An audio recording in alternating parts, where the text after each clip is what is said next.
El Cid foi imortalizado em histórias e canções, mas sua vida real é ainda mais fascinante que a lenda.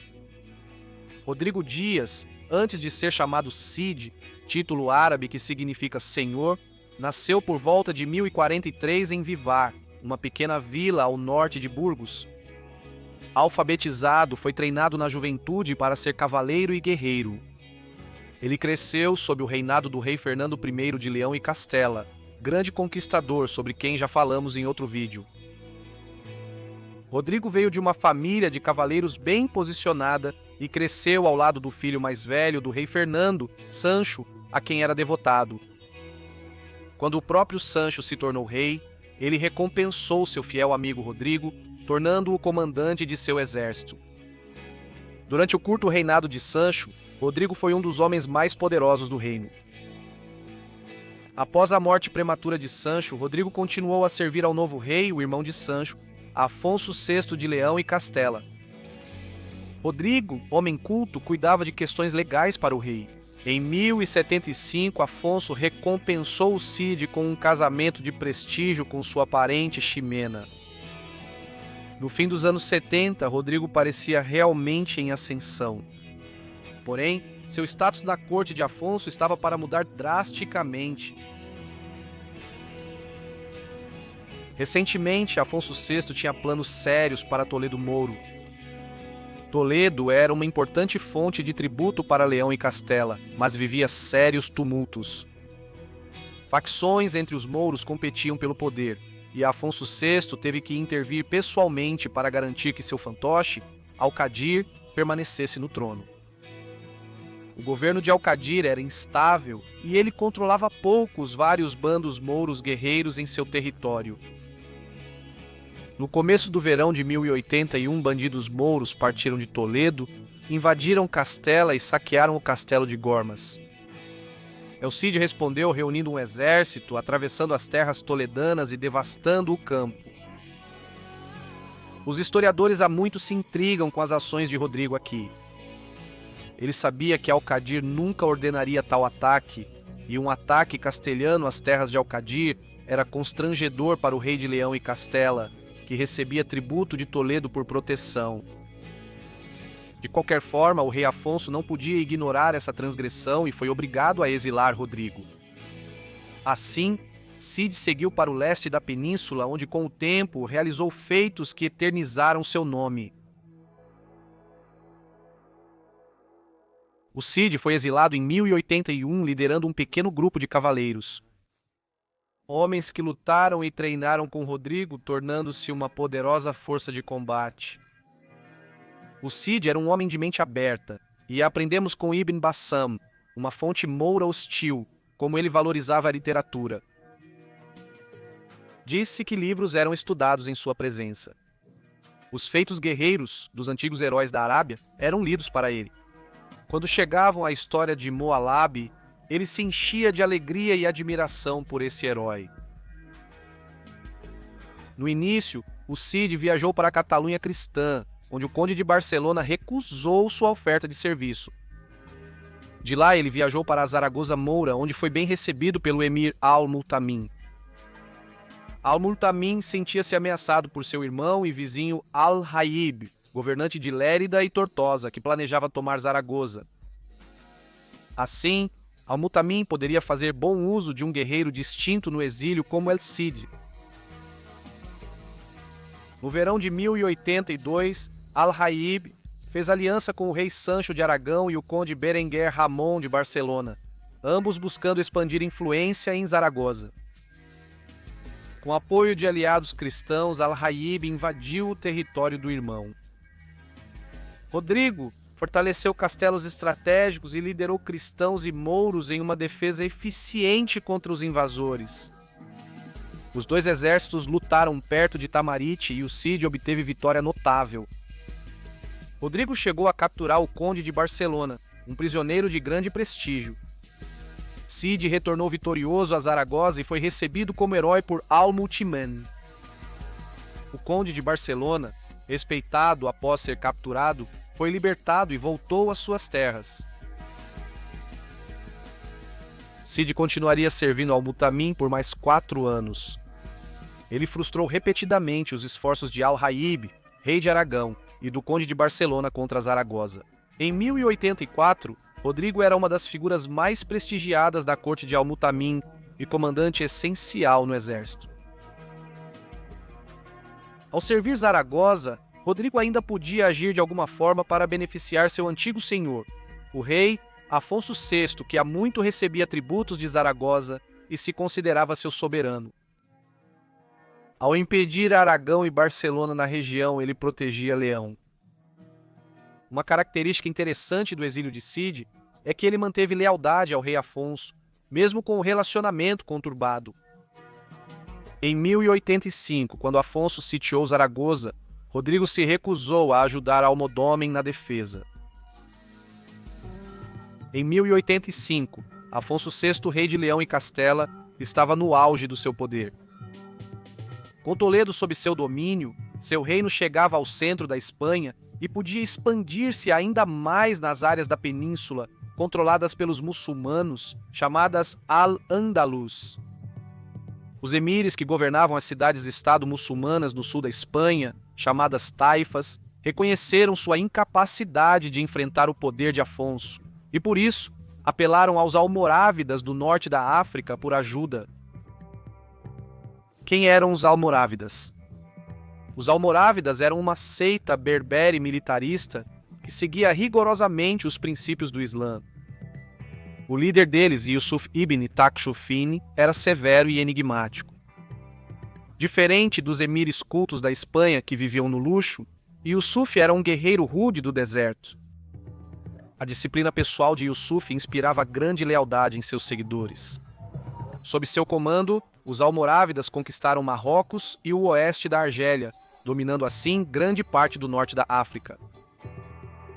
Yusuf e seus homens recusavam a riqueza e o luxo que viam como corruptos nas cidades muçulmanas, preferindo roupas simples. Eles se cobriam até os olhos como um sinal de que eram diferentes, o que lhes rendeu o apelido de Os Velados. Yusuf via os emires taifas da Espanha como efeminados, ineficazes e negligentes em seus deveres muçulmanos. Mesmo assim, os emires espanhóis preferiam arriscar serem conquistados pelos almorávidas do que ver toda a Península Ibérica nas mãos dos cristãos. Al-Mutamid, emir de Sevilha, disse que preferia pastorear camelos para os almorávidas a cuidar de porcos para Afonso VI. Yusuf ibn Tashfin atendeu ao pedido dos reinos de Taifa da Espanha. Ele não queria salvar os emires das taifas, mas buscava expandir seu poder na Península Ibérica pelo bem do Islã. Yusuf reuniu um grande exército e desembarcou em Algeciras em julho.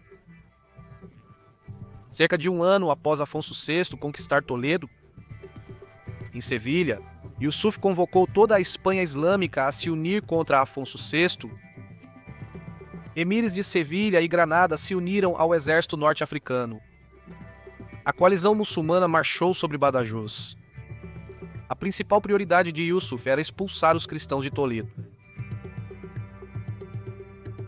Enquanto isso, Afonso VI estava sitiando Saragoça, a mais ao norte das grandes cidades muçulmanas, Taifa. Ao saber da invasão almorávida, Afonso deixou o cerco e reuniu suas tropas. Ele pediu ajuda a Sancho I, rei de Aragão, que enviou um contingente aragonês. No início do outono, cristãos marcharam ao sul para conter o avanço almorávida. Em 23 de outubro de 1086, os exércitos cristão e muçulmano batalharam em Sagrajas, a nordeste de Badajoz. O exército de Afonso tinha cerca de 2.500 homens, cerca de 750 cavaleiros pesados, 750 cavaleiros leves, menos experientes e 1.000 soldados de infantaria.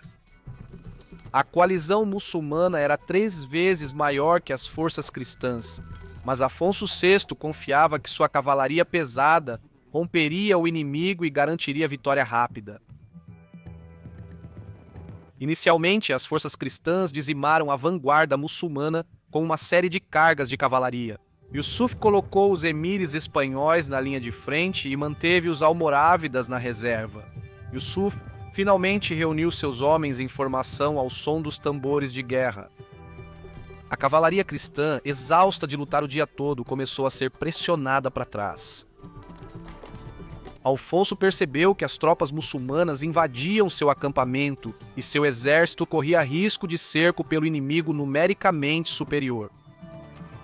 O rei Alfonso ordenou a retirada, levando a uma marcha de combate até o anoitecer, enquanto as forças cristãs recuavam. Durante a batalha, Alfonso foi ferido na panturrilha, deixando uma cicatriz óssea que seria encontrada por pesquisadores 900 anos depois. O exército cristão recuou para Cória, a 125 quilômetros ao nordeste, e depois para Toledo, onde Alfonso preparou a cidade para um possível cerco. Metade do exército cristão foi destruída. Os almorávidas decapitaram cristãos mortos e enviaram as cabeças às cidades de Al-Andalus para anunciar a vitória. Mesmo com esse triunfo, Yusuf não conquistou Toledo nem territórios cristãos. Alfonso VI seguia forte e montou uma defesa sólida em Toledo. Os almorávidas sofreram muitas baixas e Yusuf não teve tropas suficientes para atacar Toledo. Em vez disso, ele logo se retirou para o norte da África. O rei Afonso estava desesperado por ajuda contra um novo inimigo. Ele perdoou formalmente o Cid, mas o relacionamento deles seguiu tempestuoso por anos. O rei autorizou o Cid a manter como herança as terras que conquistasse dos mouros no leste. Cid foi para o estado mouro Taifa de Valência, principal alvo dos almorávidas. Lá, Rodrigo se estabeleceu como protetor de Alcadir, emir de Valência e antigo fantoche de Afonso VI. Em Valência, os nobres mouros revoltaram-se contra a submissão de Alcadir aos cristãos. Eles enviaram mensagem aos almorávidas pedindo que ocupassem a cidade. Agora, os almorávidas dominavam quase todas as regiões mouras da Espanha, Al-Andalus, incluindo Córdoba, Sevilha e Granada. Em outubro de 1092, os mouros de Valência se revoltaram. Alcadir, o emir fantoche, tentou escapar disfarçado de mulher, mas foi capturado pelos nobres mouros e executado em 28 de outubro. Cid, porém, não queria que Valência caísse sem resistência para os almorávidas. Em julho de 1093, ele sitiou e bloqueou a cidade, prendendo os rebeldes lá dentro. Os mouros de Valência, em situação desesperadora, resistiram por quase um ano. Reduzidos à fome, os mouros se renderam em 15 de junho de 1094 e o Cid entrou triunfante em Valência. Cid, preocupado com a segurança, expulsou parte dos mouros de Valência e distribuiu suas propriedades como espólio às tropas.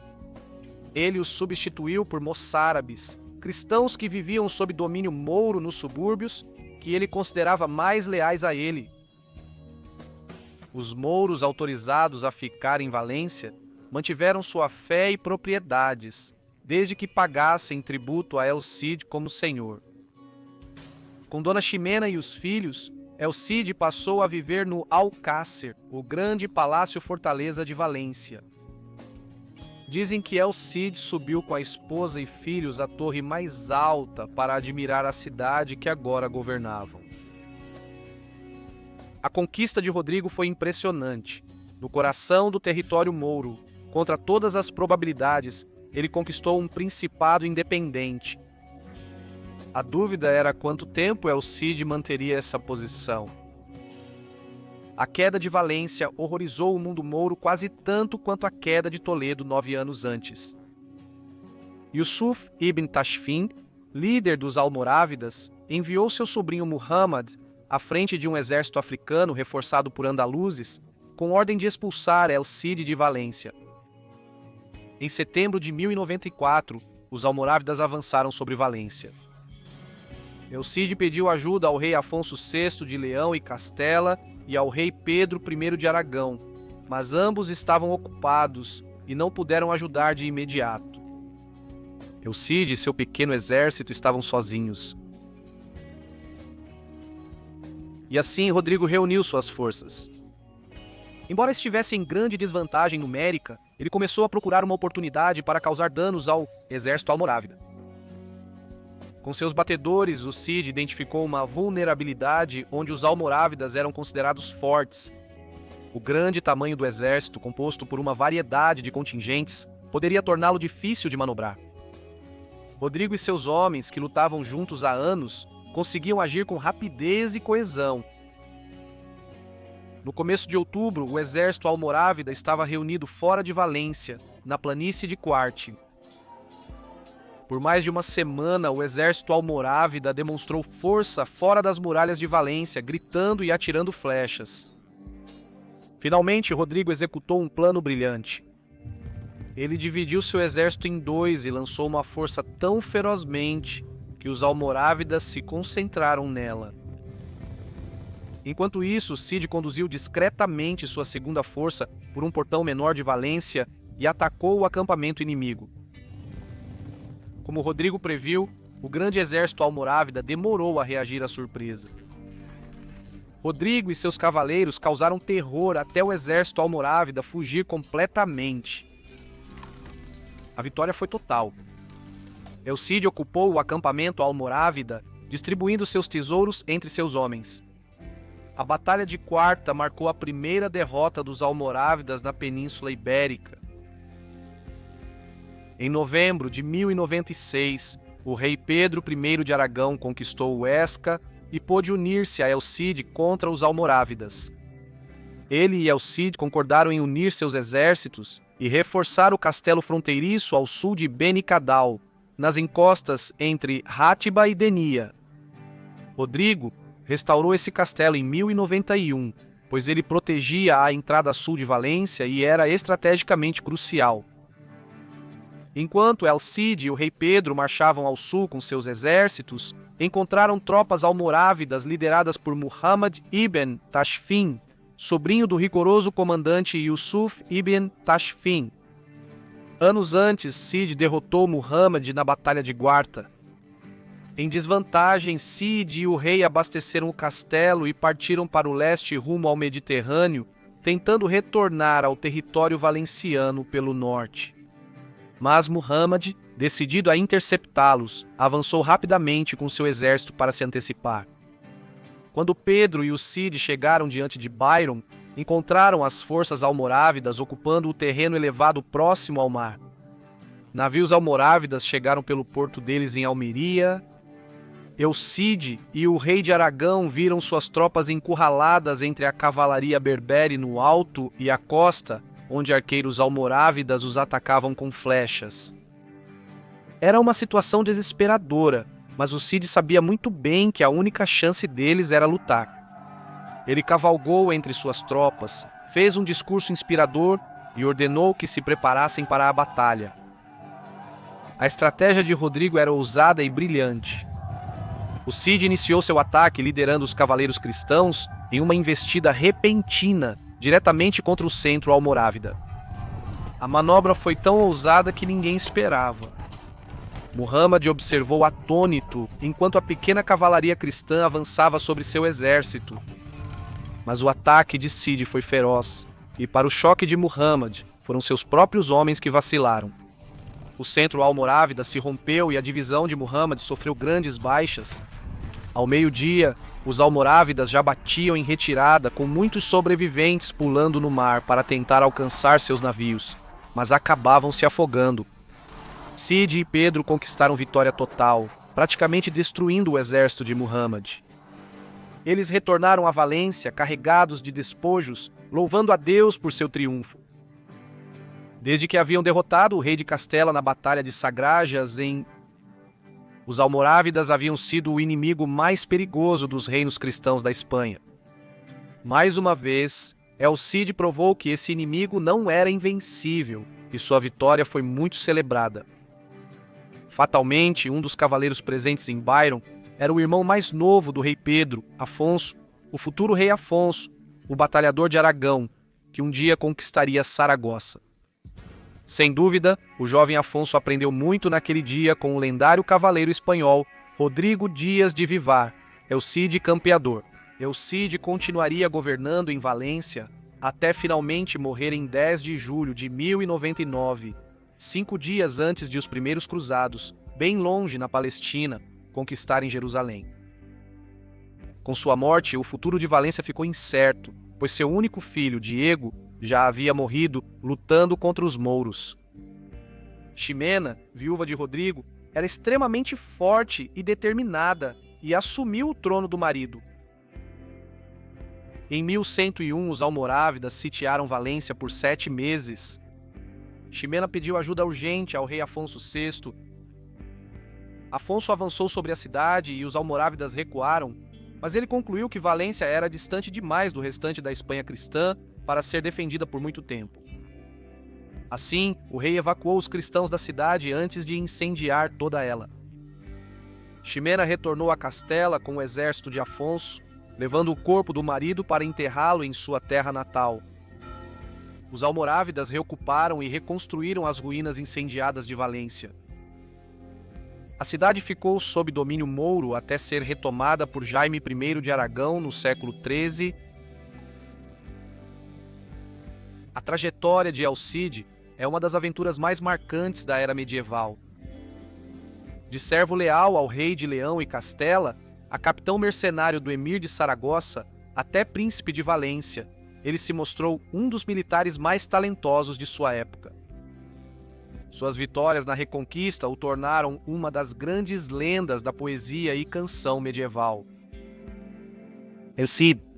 Hoje, seu nome simboliza a cavalaria espanhola.